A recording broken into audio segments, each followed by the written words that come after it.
എല്ലാവർക്കും നമസ്കാരം. ഇന്ന് ഞാനിവിടെ സ്ട്രോബെറി വെച്ചിട്ട് നമുക്കൊരു കപ്പ് കേക്ക് തയ്യാറാക്കാം. വളരെ ഈസി ആയിട്ടും സോഫ്റ്റായിട്ടും നമുക്കിത് ഉണ്ടാക്കിയെടുക്കാം. അതിനായിട്ട് ഞാനിവിടെ ഒരു 8ഓളം സ്ട്രോബെറി എടുത്തിട്ടുണ്ട്. ഇപ്പോൾ സീസൺ സമയങ്ങളാണെങ്കിലേ നല്ല പഴുത്ത ചുവന്ന സ്ട്രോബെറി ആയിരിക്കും നമുക്ക് കിട്ടുന്നത്. അല്ലെങ്കിൽ നമുക്കൊരു തരം വെള്ള പോലെ അതിൻ്റെ മറ്റേ സൈഡിലൊക്കെ വെള്ള പോലെ ഇരിക്കുന്ന ആ ഒരു ടൈപ്പാണ് കിട്ടുക. ശരിക്കും ചുവപ്പാണെങ്കിൽ നല്ല പഴുത്തതാണെങ്കിൽ നമുക്ക് നല്ല ടേസ്റ്റ് ആയിരിക്കും. അതായത് അതിൻ്റെ കറക്റ്റ് സ്ട്രോബെറിയുടെ ടേസ്റ്റ് അതിനകത്തുണ്ടായിരിക്കും. അപ്പോൾ നമ്മൾ എല്ലാ സ്ട്രോബെറിയും ഇങ്ങനെ കട്ട് ചെയ്തെടുക്കണം, ചെറിയ ചെറിയ കഷ്ണങ്ങളാക്കി എടുക്കണം. എന്നിട്ട് നമ്മൾ ഇതെല്ലാം കൊണ്ടൊരു സ്ട്രോബെറി പ്യൂരി ഉണ്ടാക്കണം. അതാകുമ്പോൾ അതിനകത്ത് ചെറിയ ചെറിയ തരികളുണ്ടാവും. ആ ചെറിയ ചെറിയ തരികളാണ് ഇതിൻ്റെ ഒരു ഏറ്റവും വലിയ ഹൈലൈറ്റ് എന്ന് പറയും. അപ്പോൾ നമ്മൾ കേക്ക് കഴിക്കുമ്പോഴേ വെറുതെ ഇങ്ങനെ കഴിച്ചുകൊണ്ടിരിക്കുക, അതിൻ്റെ ഇടയ്ക്ക് ഇങ്ങനെ കടിക്കാൻ കിട്ടുമ്പോഴേക്കും ഒരു പ്രത്യേക രസമല്ലേ ആ കേക്ക് കഴിക്കാനായിട്ട്.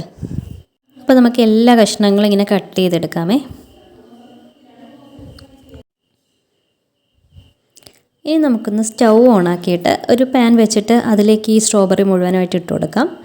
ഇനി നമുക്കതിലേക്ക് പഞ്ചസാര ഇട്ട് കൊടുക്കണം. പഞ്ചസാരയ്ക്ക് ഞാനൊരു 3 ടേബിൾ സ്പൂൺ പഞ്ചസാരയാണ് ഇട്ട് കൊടുക്കുന്നത്. നമുക്കൊരു 3 ടേബിൾ സ്പൂൺ പഞ്ചസാര മതിയായിരിക്കും. എന്നിട്ട് നമുക്ക് കേക്ക് ഉണ്ടാക്കുന്ന സമയത്ത് കൂടുതൽ മധുരം അവിടെ ചേർത്ത് കൊടുക്കാം. പഞ്ചസാര നന്നായിട്ട് മെൽറ്റായി വരുന്നവരെ നമുക്കൊന്ന് ഇളക്കി കൊടുത്തുകൊണ്ടേ ഇരിക്കാം. അത് കഴിഞ്ഞിട്ട് നമുക്കൊരു അരമുറി നാരങ്ങയും കൂടി ഇതിലേക്കൊന്ന് ചേർത്ത് കൊടുക്കേണ്ടതായിട്ടുണ്ട്. പഞ്ചസാര നന്നായിട്ടൊന്ന് അലിഞ്ഞ് വരട്ടെ കേട്ടോ. അതിന് ശേഷം നമുക്ക് ചേർത്ത് കൊടുക്കാം.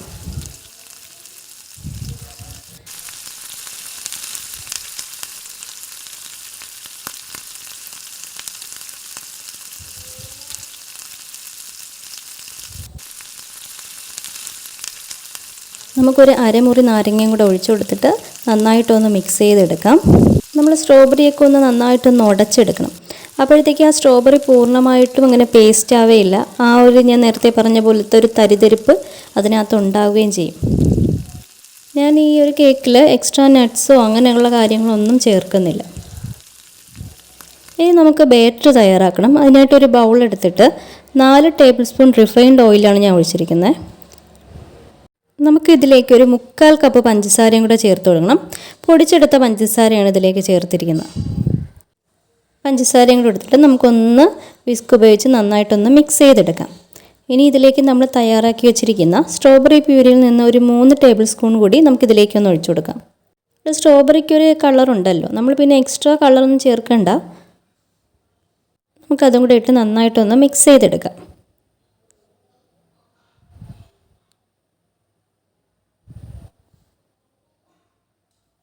ഞാനിവിടെ മുട്ടയല്ല എടുക്കുന്നത്, പകരം പാലും തൈരുമാണ്. അതിനായിട്ട് ഞാനൊരു 1/2 കപ്പ് പാലും പിന്നെ ഒരു 1/4 കപ്പ് പുളിയില്ലാത്ത തൈര്. പുളിയില്ലാത്ത തൈര് തന്നെ എടുക്കണം. പുളിയുള്ള തൈര് നമ്മൾ എടുക്കുമ്പോഴത്തേക്ക് ആ ഒരു കേക്കിൽ അതിൻ്റെ ഒരു ടേസ്റ്റ് വരും. അപ്പോൾ അതുകൊണ്ട് പുളിയില്ലാത്ത തൈര് തന്നെ ഒരു 1/4 കപ്പ് എടുക്കുന്നുണ്ട്. ഇല്ലെങ്കിൽ നമ്മൾ പാലെടുത്താലും മതി. പാല് കുറച്ച് വിനാഗിരി ചേർത്ത് വെച്ച് കുറച്ച് നേരം ഒരു 10 മിനിറ്റായിട്ടും വെച്ചിട്ട് ഒഴിച്ചു കൊടുത്താലും മതി. നമുക്കിതെല്ലാം ചേർത്ത് നന്നായിട്ടൊന്ന് ഇളക്കി കൊടുക്കാമേ. എല്ലാം നല്ല മിക്സ് ആവുന്ന വരെ ഒന്ന് ഇളക്കി കൊടുക്കാം. ഇനി നമുക്ക് ഇതിലേക്ക് മാവ് ചേർത്ത് കൊടുക്കണം. അതിനായിട്ട് 1 കപ്പ് മൈദ എടുക്കാം. ഇതിലേക്ക് നമുക്ക് 1/2 ടീസ്പൂൺ ബേക്കിംഗ് പൗഡറും 1/2 ടീസ്പൂൺ ബേക്കിംഗ് സോഡയും കൂടെ ചേർത്ത് നമുക്കൊന്ന് അരിച്ചെടുക്കാം.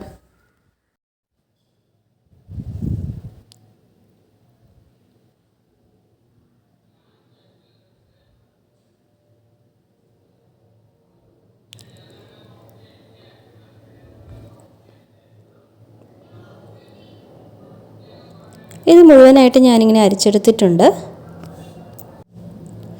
ഇത് നമുക്ക് ഒരേ ഡയറക്ഷനിൽ തന്നെ നന്നായിട്ടൊന്ന് ഇളക്കി കൊടുക്കാമേ.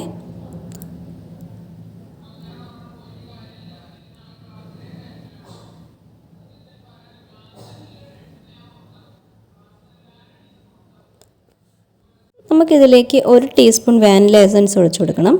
ഇത് 1/2 ടീസ്പൂൺ ആയതുകൊണ്ടാണ് ഞാൻ 2 പ്രാവശ്യം ഒഴിച്ചു കൊടുക്കുന്നത്. ഇനി നമുക്ക് നന്നായിട്ടൊന്ന് മിക്സ് ചെയ്തെടുക്കാം. ഇനി നമുക്ക് കപ്പ് കേക്ക് ഉണ്ടാക്കാനുള്ള മോൾഡ് എടുക്കാം. കപ്പ് കേക്ക് നമ്മുടെ സാധാരണ ചായ കുടിക്കുന്ന ആ കപ്പിൽ വേണമെങ്കിലും ഉണ്ടാക്കാം. അല്ലെങ്കിൽ നമുക്ക് ആ ഷേപ്പ് കിട്ടുന്നതിനുണ്ട് അതിൻ്റെ ഒരു ഷേപ്പിലുള്ളൊരു മോൾഡ് കിട്ടും വാങ്ങാൻ. അത് വാങ്ങിച്ചിട്ട് നമുക്ക് അതിലേക്ക് ഒഴിച്ചു കൊടുത്ത് നമുക്ക് ഉണ്ടാക്കിയെടുക്കാം.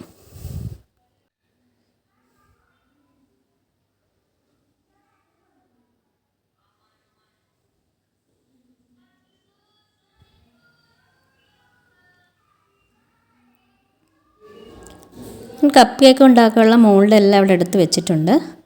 നമുക്ക് ഏകദേശം ഒരു അര ഭാഗം വെച്ചാൽ മതിയേ. അതിനായിട്ട് ആദ്യം കുറച്ച് നമുക്കൊന്ന് ആ മോൾഡിലേക്ക് ഒഴിച്ചു കൊടുത്തിട്ട് ഞാൻ പിന്നെ നേരത്തെ സ്ട്രോബെറി പ്യൂരി ഉണ്ടാക്കി വെച്ചിട്ടില്ലേ, അതിൽ നിന്നും കൂടി ഒരു ടീസ്പൂണായിട്ട് നമുക്ക് അതിലും കൂടി ഒഴിച്ചു കൊടുക്കാം. നമുക്കതിൻ്റെ മുകളിലേക്ക് കുറച്ച് ബാറ്റർ കൂടി ഒന്ന് ഒഴിച്ചു കൊടുക്കാം. ഏകദേശം ഒരു ഹാഫ് പോർഷൻ മതിയായിരുന്നു, പക്ഷേ ഞാൻ ഒഴിച്ചെത്തിയപ്പോഴേക്കും ഏകദേശം ഒരു 1/4 പോർഷനായി. അതാണെങ്കിൽ നമുക്ക് ചിലപ്പം വേണമെങ്കിൽ നമുക്ക് ഈ ഒരു ബേക്ക് ചെയ്യുന്ന സമയത്ത് അത് കുറച്ചുകൂടി അങ്ങ് പൊങ്ങി വരും. നമുക്ക് എല്ലാ കപ്പിലും ഇതുപോലെ അങ്ങ് ഒഴിച്ചു കൊടുക്കാം.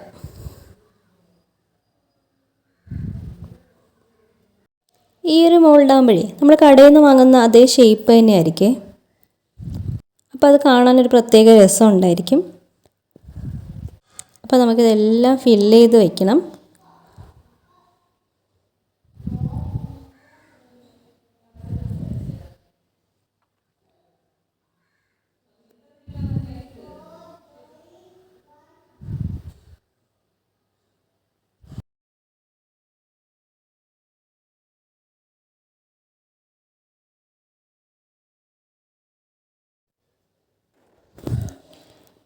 ഞാൻ ഏകദേശം എല്ലാം ഫില്ല് ചെയ്തെടുത്തിട്ടുണ്ട്. ഇനി ഞാനൊരു കട്ടിയുള്ള പാത്രം വെച്ചിട്ടേ ഒരു 10 മിനിറ്റ് പ്രീ ഹീറ്റ് ചെയ്യാൻ ഈ സമയം കൊണ്ട് ഞാൻ ഇട്ടിട്ടുണ്ടേ. നമുക്കൊരു ലോ ഫ്ലെയിമിൽ വെച്ച് കൊടുത്താൽ മതി. അപ്പോൾ ലോ ഫ്ലെയിമിൽ ഒരു 10 മിനിറ്റ് അത് കിടക്കുമ്പോൾ അത് നല്ല ചൂടാവും.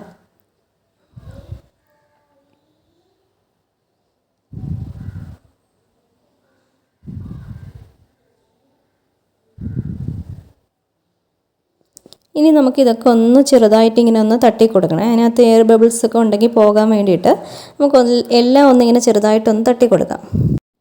ഞാൻ പിന്നെ കുറച്ച് ഭംഗിക്ക് വേണ്ടിയിട്ട് കുറച്ച് ജീരക മിഠായും കൂടി അതിൻ്റെ മുകളിലേക്കൊന്ന് ഇട്ട് കൊടുക്കുകയാണ്. വേറൊന്നുമല്ല, ചുമ്മാ നമുക്കിപ്പോൾ first impression is the best impression എന്നാണല്ലോ പറയുന്നത്. അപ്പോൾ അതിന് വേണ്ടിയിട്ട് ചുമ്മാ ഒരു വീഡിയോയിൽ ഒരു ഭംഗിക്ക് വേണ്ടിയിട്ട് ഇട്ട് കൊടുക്കുന്നതേ ഉള്ളൂ. ഇനി ഞാൻ കേക്ക് ബേക്ക് ചെയ്യുന്നൊരു മോൾഡുണ്ടേ, അത് ഞാൻ ഇതിന് അകത്തേക്ക് ഇറക്കി വെച്ച് കൊടുക്കുകയാണ്. നമ്മൾ ഈ കേക്കിൻ്റെ മിക്സ് ഒഴിച്ച കപ്പെല്ലാം നമുക്കിതിലേക്ക് ഇറക്കി വെച്ച് കൊടുക്കാമേ. ആദ്യം ഒരു 4 മിനിറ്റ് ഹൈ ഫ്ലെയിമിലും പിന്നെ ഒരു 20 മിനിറ്റ് മീഡിയം ഫ്ലെയിമിലാണ് ഞാൻ വെച്ച് കൊടുത്തത്. നമ്മൾ ഇടയ്ക്കൊന്ന് തുറന്ന് നോക്കിയിട്ട് ഒരു സ്റ്റിക്ക് വെച്ചിട്ട് നമ്മൾ എല്ലാ കേക്കിലും ഒന്ന് കുത്തി നോക്കുക. വെന്തിട്ടുണ്ടെങ്കിൽ നമ്മുടെ സ്റ്റിക്കിൽ ഒന്നും പറ്റി പിടിക്കില്ല. അല്ലെങ്കിൽ നമ്മൾ കുറച്ച് സമയം കൂടി ഒന്ന് ഇട്ട് കൊടുക്കുക. ഇപ്പോൾ എൻ്റെ കേക്ക് എല്ലാം വെന്തിട്ടുണ്ട് നല്ലപോലെ. കണ്ടോ, അത് മോൾഡിൽ നിന്ന് നന്നായിട്ട് ഇറങ്ങി വരുന്നുണ്ട്. ഇതിൽ ജീരക മിഠായാണല്ലേ വല്ലാത്ത ഇംപ്രഷനായി പോയത്. പക്ഷെ കാണാനൊക്കെ ഒരു രസം തോന്നുന്നുണ്ട്. ഇല്ലേ, രസം തോന്നുന്നില്ലേ? ഇതിപ്പോൾ നല്ല സോഫ്റ്റായിട്ട് വന്നിട്ടുണ്ട് കേട്ടോ. കേക്കെല്ലാം നല്ല സോഫ്റ്റായിട്ട് വന്നിട്ടുണ്ട്. ഇനി ഞാനിതെങ്ങനെ നടുക്കുന്ന കട്ട് ചെയ്ത് കാണിച്ചു തരാം. നമ്മുടെ നടുക്കായിട്ട് ഒഴിച്ച സ്ട്രോബെറി പ്യൂരിയൊക്കെ കണ്ടില്ലേ? കേക്ക് നല്ല ടേസ്റ്റും സോഫ്റ്റും ആയിരുന്നു. എല്ലാവർക്കും ഈ റെസിപ്പി ഇഷ്ടമായെന്ന് വിശ്വസിക്കുന്നു. നിങ്ങൾക്ക് ഈ റെസിപ്പി ഇഷ്ടമായെങ്കിൽ ലൈക്ക് ചെയ്യാനും സപ്പോർട്ട് ചെയ്യാനും മറക്കരുത്. വീഡിയോ കണ്ടതിന് വളരെയധികം നന്ദി.